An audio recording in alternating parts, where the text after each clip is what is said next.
Okay, we are here with three wonderful wrestling historians, Pat Laprade, Bertrand Hebert, and Dan Murphy. And we're here at Cauliflower Alley Club 2017, and they have a table with a whole bunch of books. I believe I have, yes, I do have them all, and I've read them all, and they're all wonderful. I won't say which one I like the best because we don't want these three fighting over here.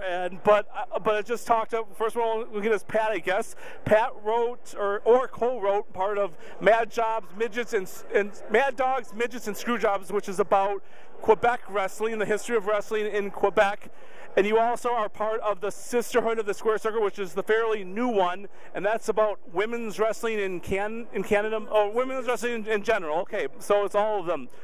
So when especially, it was the Mad Jobs, Midgets, and Screwjobs your first book you ever wrote for wrestling. So how do you just decide to, I'm going to write a book one day? I mean, did you see a need for something out there? Did you just have a love and say, hey, this would be a good hobby? Were you collecting information? How did you decide this is what I'm going to want to do for the next 2 years? I was doing some small magazines on Quebec wrestling, and one project led to another, and you know, these guys were not getting any younger, right? So we wanted to make sure to get their stories before it's too late, and there's never been a book on the history of Montreal or Quebec wrestling, so we just thought that it was, you know, the right project at the right time. I got Bertrand on board with this, and we worked on it for like 5 years in total.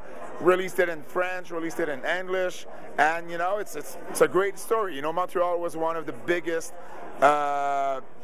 wrestling cities, historically speaking. So I mean, you know, there was a need for this book. Yes, and I know, like, when some of the bigger promotions go to Montreal or something for a pay-per-view or just a regular show or something, it's a little different culture up there for wrestling. I mean, what do you think is the difference mainly between Montreal wrestling and the French connection up there and like American wrestling that most of the people who are consider themselves American fans would consider themselves? Well, you said it right there. You know, it's the French speaking, and the language is always what will differentiate Montreal from any other wrestling cities, you know, and that's why a lot of information were not known from English Canadians or Americans because of that you know, language barrier. You know, there were a lot of stuff on Montreal, a lot of wrestlers that non-French speaking fans didn't know about because it was, you know, more local. You know, so I think that's the main difference. Okay, yeah, and would the Montreal fans cheer someone like the Mountie when he was up there and wrestling? Yeah. We always support our own people. You know, Kevin Owens is a big heel in WWE, but he's going to be the biggest babyface in Montreal every time he's going to come in. You know. Well, that's cool. Yeah, it's fun to watch it, and like I said, I loved the books. I've gotten to know you a little bit over the years. We played a little cribbage together. It's been great, and I've seen you at. You beat me every time. Yeah. Okay. Well, I wasn't going to say that, but if you want to admit that to my watchers, then that's cool. Well, yeah, so, yeah, check out his books. Now we'll go to Burt Rude, and you're the one that I really know the least about, but I'm really happy to be a part of this because, yes. Well, I've never played cribbage with you, and so, well, that's, if you want to get to know me, that's the way to do it. So you are but you, as some of the fans might know, you are part of you wrote the Pat Patterson book. Pat over 2 years on his biography, trying to get his story across. It's a great book. It's been out since last August, and, you know, reception has been very good, and Pat is very happy about it. That's the most important part, you know. For him, it was a way to liberate himself for good of all the things he was hiding during his career. So he's finally free, and he hoped that his story will help people.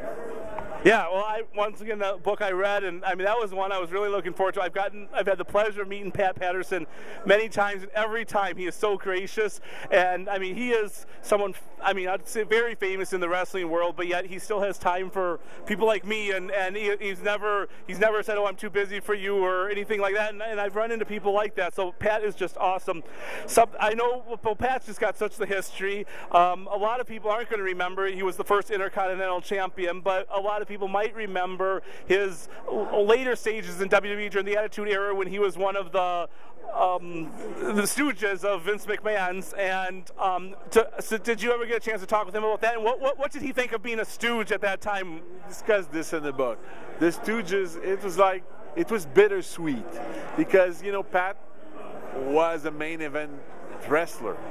So for him to be a comedy act, that was a little bit hard on his, you know, it didn't feel right. And like he said, you know, those guys were pretty young and he was getting there up in age, so he didn't want to get hurt. But, you know, he will say that Briscoe had more fun than he did, but he liked it and he remembers it well. But for him, it wasn't like main eventing the Cow Palace, you know, that was or being the Intercontinental Champion, that was the zenith of his career. So the Stooges were cool, a lot of people saw it, but for him, that's not the best part of his career. But, you know, he still had fun.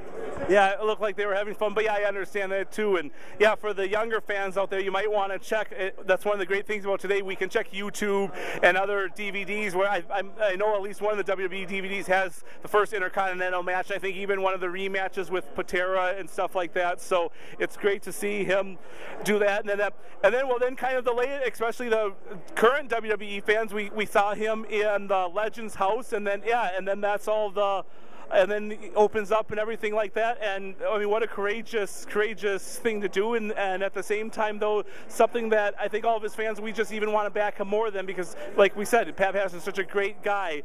And did he have any stories on Legends House besides what we know? I mean, he said, the two best thing about Legends House, they never put on film. So there was a time where he and Jeans, you know, basically hold up the production and told them, we need a night off. So we're going to town, and that's it, you know. So they didn't film that, so it's all in the book. And there was another time where they actually tried to jump the wall and escaped in Shawn Michaels' limo. But Shawn Michaels stooged on them and told the production that they were trying to leave with him in his car. So, you know, of all people, Shawn Michaels stooging on Pat was kind of ironic, since Pat was always trying to protect him and, you know, get him to be the wrestler he became. Well, wow, what a great behind-the-scenes story. Yeah, as a huge Legends House fan, I appreciate that, and I appreciate the book and all the work you've done, because for us wrestling fans to get to see someone like Pat Patterson and then get a little bit more of the inside of his life and just the personal stuff, I mean, more than what we see on the outside. Just thank you so much for writing the book, and like I said, please buy Pat Patterson's Accepted. Wonderful, wonderful read. And then we get to Dan Murphy.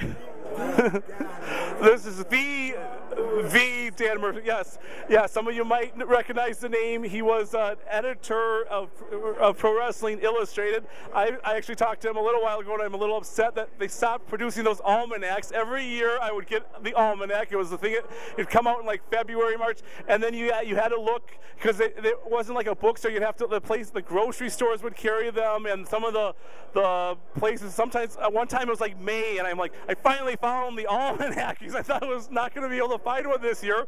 So that's what I think was happening in 2015, I think. And I was looking for I'm like, okay, it's just going to be May until I get this year, and then it never came out. And I understand that wrestling's got more online now, and so the print stuff just isn't viable. So we're down to like one magazine, and it's just, for us old school magazine lovers, we just don't get that anymore. But I do thank you for all those years, and I still have my entire collection of, and I still use those all the time, because it's great information.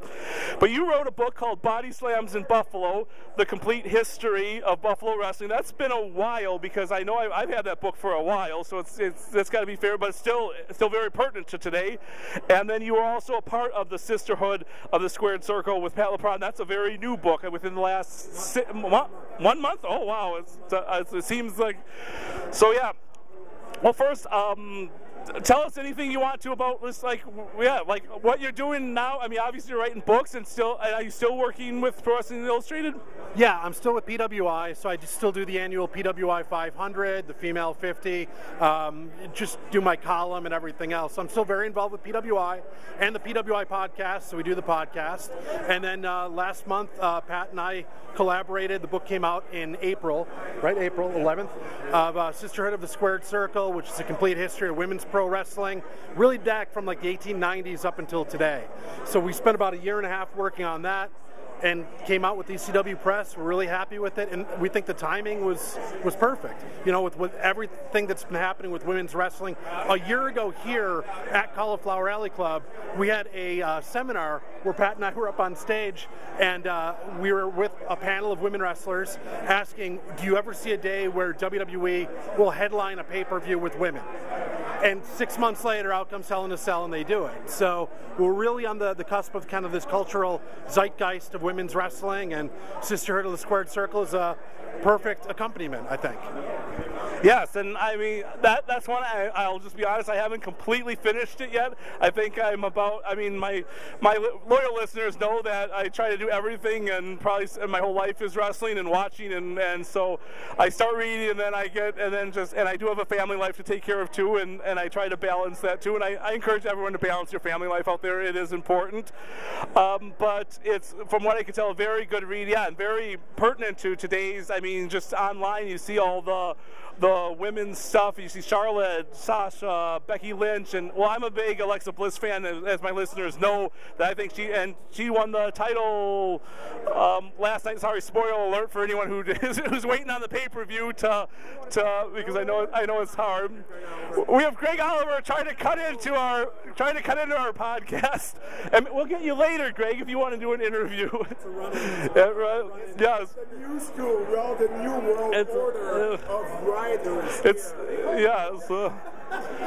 and so the Sisterhood of the Squared Circle. You never know what's going to happen at California. That's why you guys should come to California Alley Club too, because this is tame compared to what it's going to be like Wednesday night, or the strut off is tomorrow night, I think. And I've gone to the strut off. I usually make it about 5 minutes. I'm like, holy cow, this is just too much for me. I'm a little bit too tame for this, but yeah, we're here. Like, so to reiterate, we're here with Dan Murphy. We're talking about Sisterhoods of the Squared Circles, and so how long have you been writing for wrestling in general? With Pro Wrestling Illustrated, I started up in 1997, kind of right out of college, and I got an opportunity to freelance, and I've been with the magazine ever since. So about 20 years now. Okay, and then so was Bill Apter there then at that time, and you kind of joined his staff? Then Bill was just leaving to go to WOW, so I came in right in that transitional period. There's maybe a 6-month overlap, but I wasn't working in the office. I was freelancing from home in Buffalo. Talked to him on the phone a few times, but mostly I worked with Dave Lanker and Brandy Mankiewicz, and my boss now, Stu Sachs. Well, wonderful. And I'm speechless now. I mean, I'm talking with great writers, and buy the book. Yeah, there we go. Come in and buy the books. Let's just go over the books one last time. We have Accepted by Pat. About Pat Patterson. We have the Sisterhood of the Squared Circle. Only been out a month. It seems longer than that because they've done a really good job of promoting that, and it's a hot book. Body Slams in Buffalo, that's been around for a while, talks about the complete history of wrestling in Western New York. Very, very, very good read.